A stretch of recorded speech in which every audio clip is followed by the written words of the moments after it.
on that Mitchell and Webb look.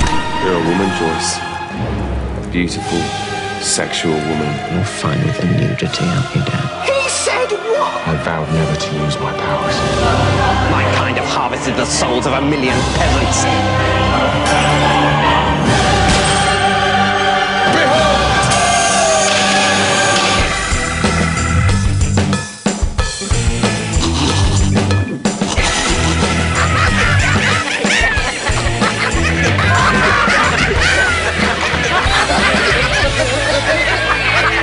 Well, good evening, ladies and gentlemen. This won't take long, but we've got rather an important announcement to make, haven't we, Robert? Yes, we have, David. Right. I'll just come straight out and say it. We're sorry. We're extremely sorry that we've spent the last few years just going along our merry way, making these jokes, you know. Oh, look at the world we live in. Oh, let's put that in our comedy show. Let's make light of everything. Well, that stops now. That's over. We realise now that making a so-called comedy show full of so-called jokes... On the so-called television. No, it's just the television. Right. That making a comedy show is just a deeply inappropriate reaction to what's going on in Britain today. Yeah, I mean, there's Africa, Andrew Sachs's granddaughter, the recession, the expenses, that sex that guy had, everything else. There's all that, and here we stand like the couple of disgusting, overpaid wankers that we are. Hear, hear. And trying to be funny about it. I mean, it's pathetic. Well, it all ends now. No more levity and no more filth. The filth, in particular, was getting to be a complete load of fucking balls. Exactly. Now, sadly, we only came to this conclusion after we'd finished making the current series. Yeah, that obviously is regrettable. So we're going to have to show you the so-called comedy programme rather than something actually worthwhile. We're sorry about that, but if the BBC commissions another series of this show, which I, for one, think would be a serious mistake. A huge mistake. But exactly the kind of pathetic thing they might try. Complacent bastards. The new series will just be 6 half-hours of sober reflection upon the situation. And, of course, lots and lots of journalists and politicians all talking to each other. Oh, yes, please. What a rare treat. In the meantime, on with the sneering pantomime of impudent crud. Oh, no. Good morning. I'm a sex champion. What sort of trophies can you offer me? A what champion, sir? A sex champion. I'm magnificent in the sack, and I want some kind of shiny prize to prove that fact to my wife.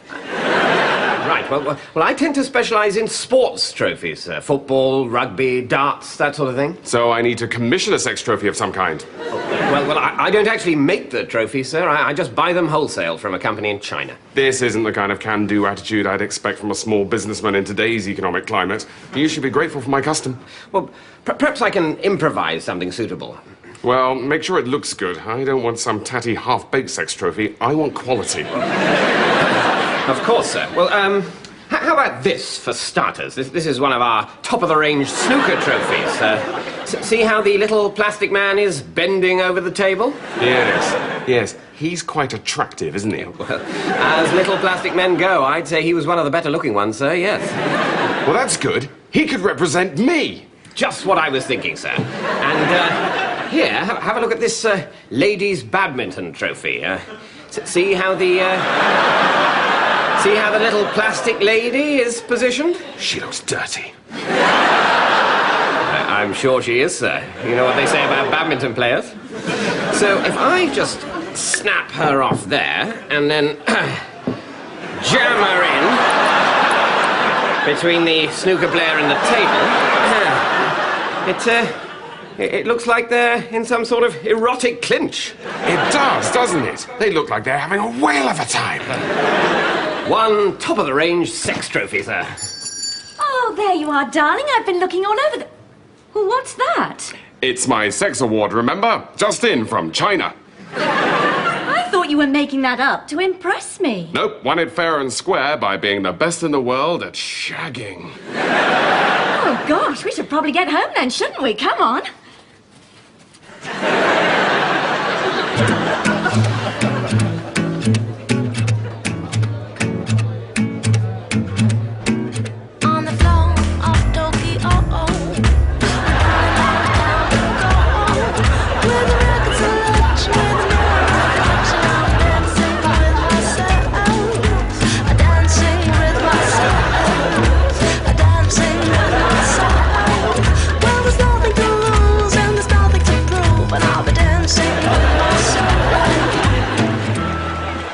Hail Caesar.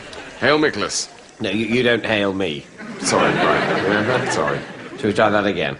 Hail Caesar. Hello. That was perfect. Mighty Caesar, your council has devised 2 further ploys to ensure the success of your forthcoming parley with Cleopatra. You mean on top of the hail thing? Which was perfect. Yes, henceforth you're to refer to yourself only in the 3rd person. Right. Okay, so... What? No. What? So instead of saying, I am listening, you say, Caesar is listening, or Caesar listens. Makes you seem more... Mental? important. Right. So No, Caesar. I thought I was Caesar. Stop saying I. Oh, I see. Sorry. He sees. That's perfect. So you say he, or one, or Caesar. Makes you seem more imposing. Right. I see. So you want me to... No. Oh, you want Caesar, him, you want him... That's it. To seem more aloof. I get it. What? Mighty Caesar! Mighty Caesar! Nessus. Try that. What? Oh, Caesar is listening. What? Caesar is listening. I thought you were Caesar. No. Yes. Oh, yeah, sorry. Yes. Am I? But I thought... But Caesar thought... Oh, I get it. I mean, he gets it.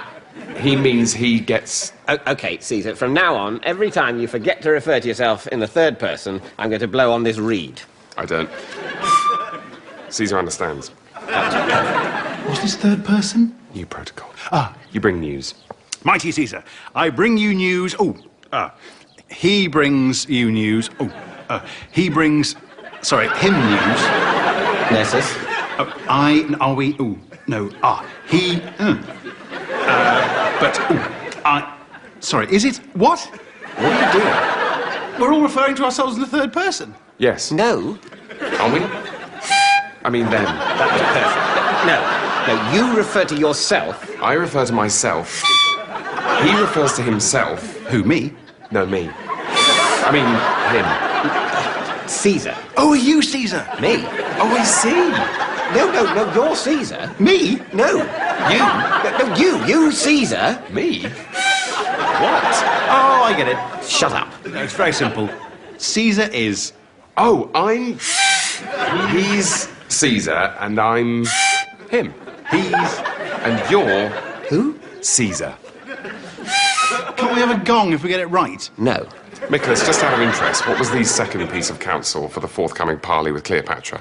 Ah, yes. Don't look down her top. Caesar disagrees. Oh, is she awake?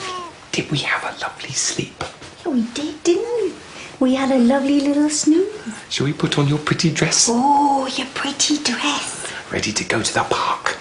Do the buttons then! Doing the buttons! We'll have a lovely walk to the park. Oh, I think somebody's nappy might need changing. Why don't you bloody change it then? Screw you! Screw you! We'll go to the park and we'll see the ducks and... Where's the bastard wet wipes? Wherever you left them, you dick! And the ducks go quack, quack, quack. Quack, quack, quack. You've done that all wrong. Up yours! Up yours! Quack, quack, quack. Peterson, come over here, quick. Peterson, psst, come over here. Shh. Phillips, I'm busy. This is important, really important. All right, then make it quick.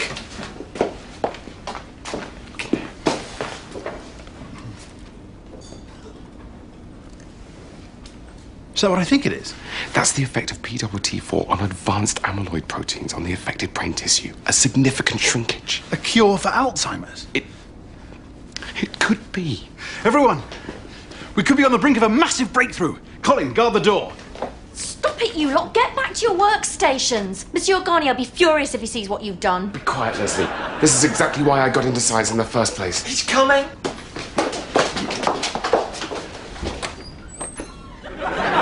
Morning, Monsieur Garnier. Well, what the hell's going on here? Why are you scientists away from your places? This is the laboratoire, not a UNESCO conference. Sorry, Monsieur Garnier.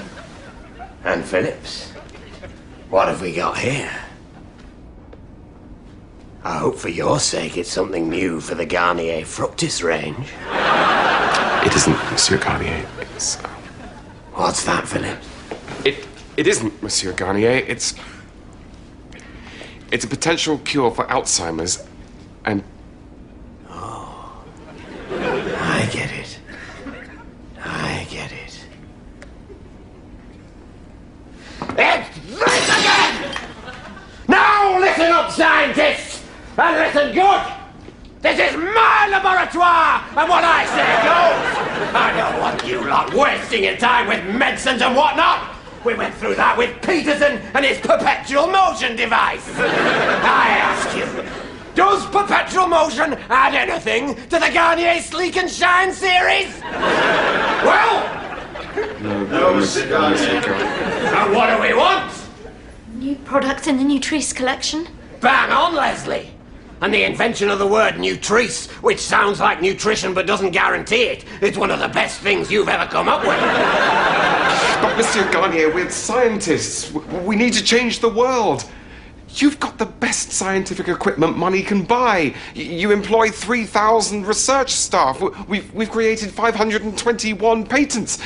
This is the finest laboratoire in the Western Hemisphere. Surely we can... You can change the world with Garnier Body Cocoon and Soft Curl Cream. And if you can't take that, you know where the exit door to the laboratoire is. Yes, Monsieur Garnier. So, Phillips, are you staying, or are you going? I'm staying, Monsieur Garnier.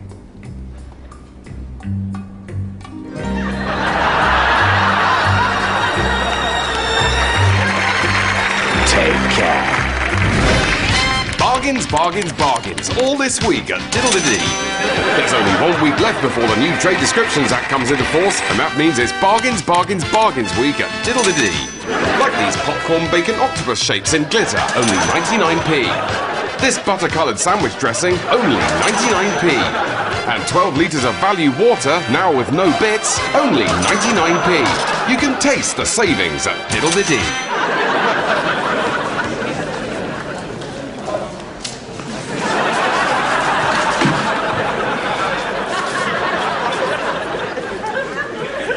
So you made it. Glad to do it. Where's the kid? Jason's.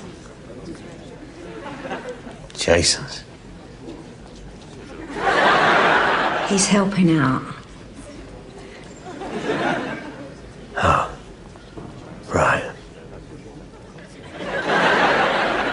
He's helping out.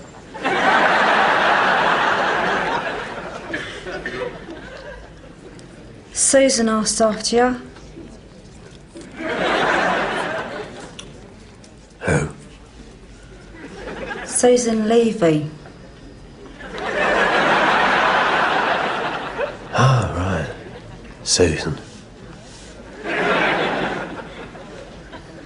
Your brief reckons you got a strong case.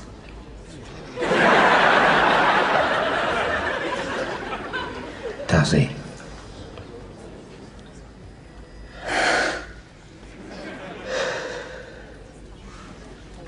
I've had enough. I've had it up to here. I feel like you don't even see me anymore. For a moment you do, but then you don't.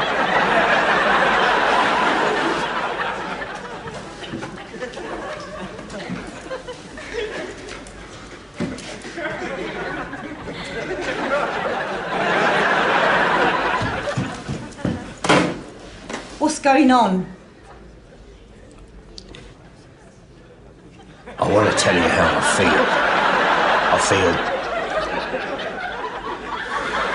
feel trapped. I said I feel trapped. Not just in this prison, but in a box. A glass box. And I feel like I'm walking against the wind. Sort of.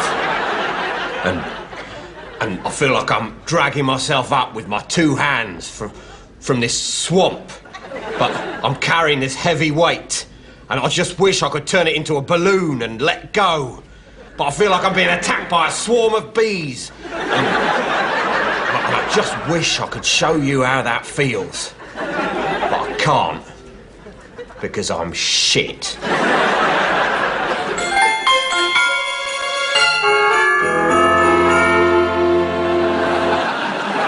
Merry Christmas, Hennemore. Merry Christmas, sir, and Merry Go-Home Day. Ah, yes, Go-Home Day, the last day before Christmas. Such a lovely focus for celebration here at Amalgamated Perforations. But of course, this is still a business day, coupled, I hope, with joyous celebration.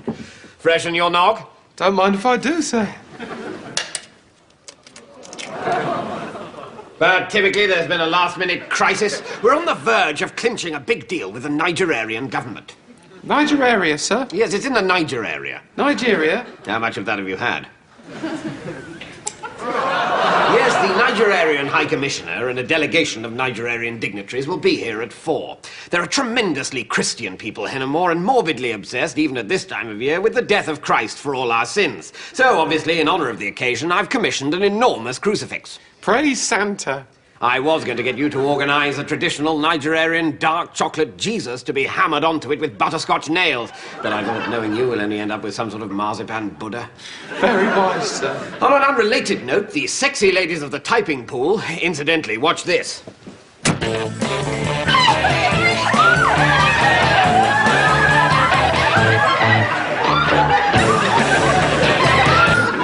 That's what I've had put in instead of computers. They certainly are easy on the eye, sir. You monster!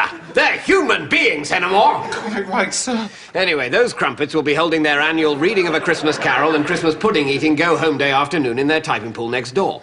I see, sir. They all dress up as ghosts to make it all the spookier and more festive, and at the climax of the event, which happens on the stroke of 4, tradition dictates that the chief ghost, an eyeless ghost for added scariness, hurtles into the room from the corridor, douses the Christmas pudding with brandy, throws a match onto it and screams, "Go home!" thus signifying the commencement of the Yuletide gap. What luck, sir. Well, I'm glad to hear you say that, Hennemore, because you're this year's chief ghost. Oh, woo, sir. Are you going to be sick? No, sir. Should be fun, anyway. The only thing to watch out for is the complete sightlessness that the eyeless ghost costume induces. And I should be glad to keep you away from the delicate negotiations with the Nigerians. Not being rude, but that's exactly the sort of thing that you usually screw up.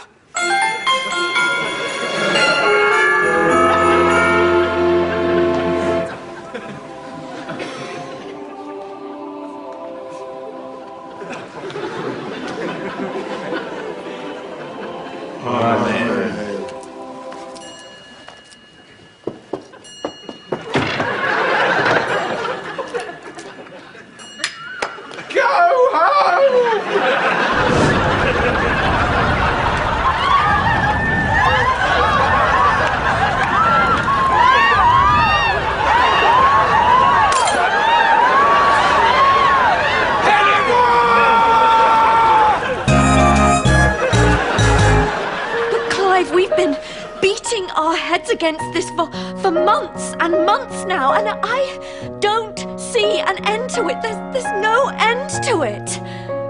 Can't you see? That's all I want. I don't know what you want anymore. I know you don't, Clive, and that's why Oh, technical problems? Duncan, I wonder if we could go again, but this time with just a bit more emphasis on your line. Right you are, no problem. Susan, would you cue Duncan in? No problem. All right. And action. There's no end to it. Can't you see? That's all I want.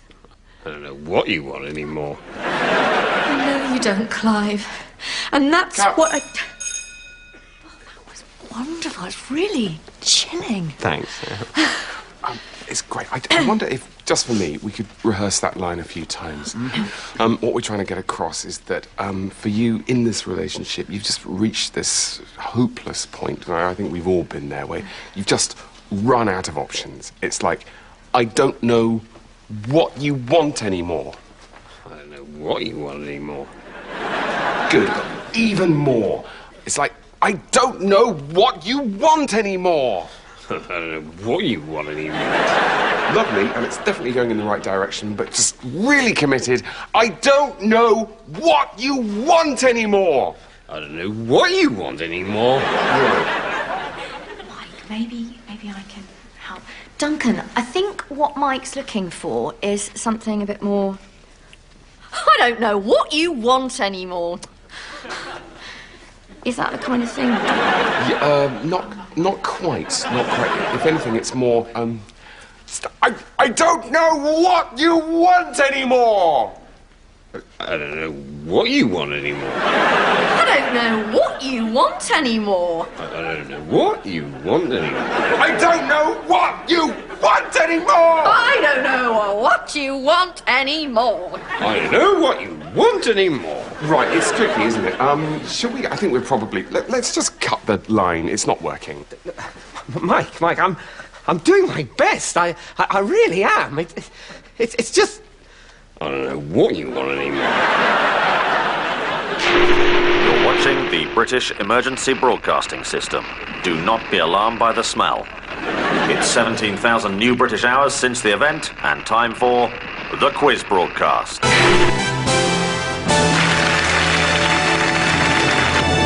Hello, remain indoors and welcome. Try to forget what you saw happening over there last time. We think we've made it stop. So let's say a big remain indoors to our two survivors, Peter and Sheila. Peter, Sheila, you're the last remaining contestants, which leaves the game, and for all we know, civilization, at a very interesting point. Thinking of breeding at all? We tried. There was too much sick. Yes, since the event, sex is certainly a lot more vomity. Right, tonight's first round is charades. It's a one-on-one game with a chance to play for tonight's star prize, everything we've got left to eat. Doesn't that look good in the circumstances? So it really is all to play for. Peter, you're the weakest, so you go first. Join me. Are you nervous? No, we all smell like this now. So we do. Try rubbing in some of the brown soap at night before doing up the face zips on your safety bag. So, Sheila, you have to try and guess what Peter's miming. It could be a book, a film, or even a song. What is a book, a film, or even a song? We don't know. So little remains. Okay, I got something. Excellent.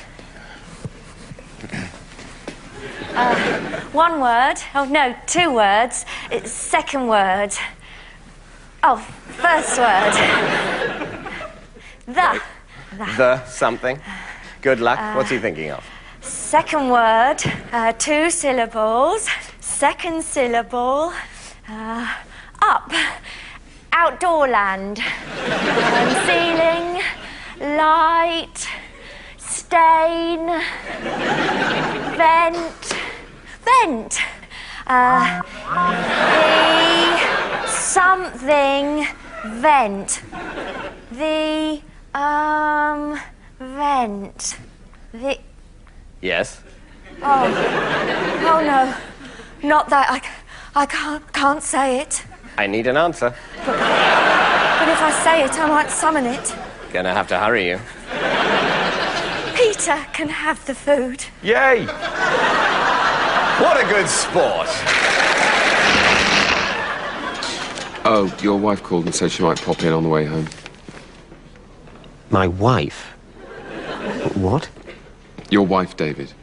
Why are you looking at me like that? I haven't got a wife. What do you mean you haven't got a wife?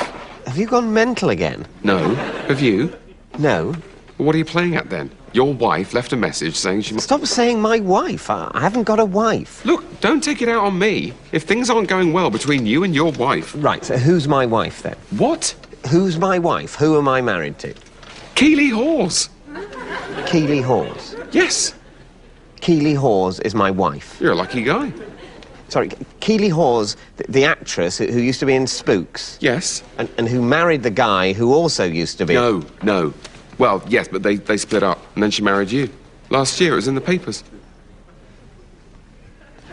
OK, so say I go along with this. I don't understand why you're fighting it, David. Because I have no memory She's a very whatsoever. talented, beautiful woman. Agreed, but I can't help thinking Here that... she is.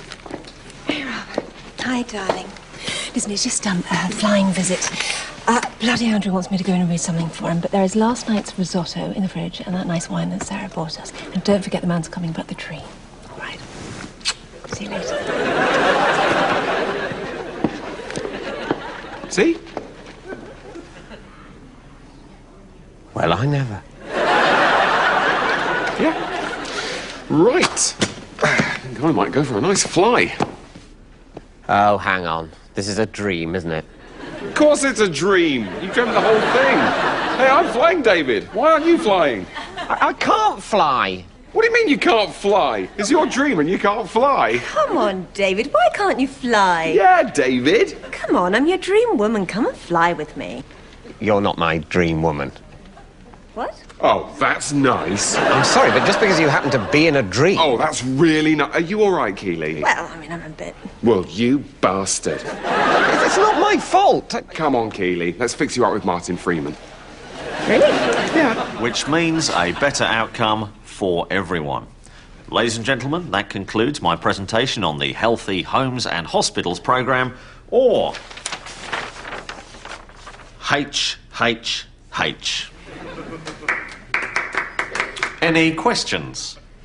How'd you say your acronym again? It's HHH. Thought so.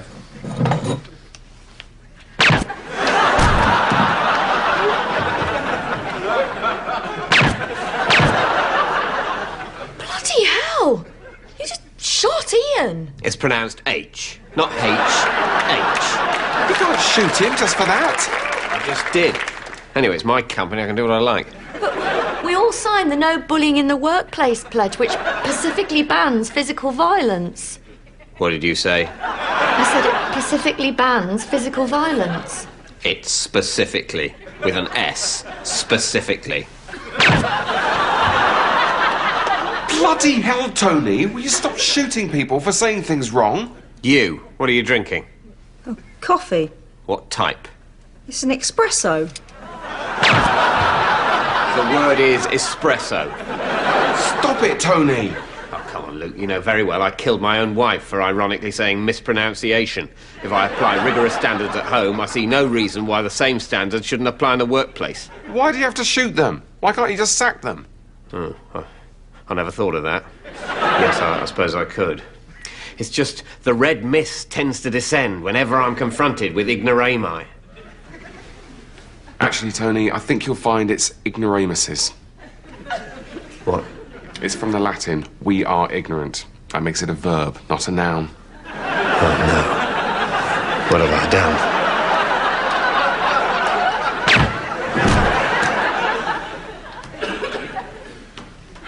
Blimey. At least that'll stop him shooting whoever he likes. It's whomever.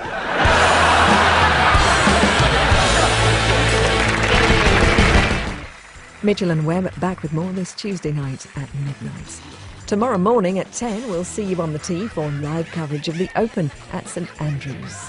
And tonight on BBC HD, it's fluffy comedy with Mongrels next.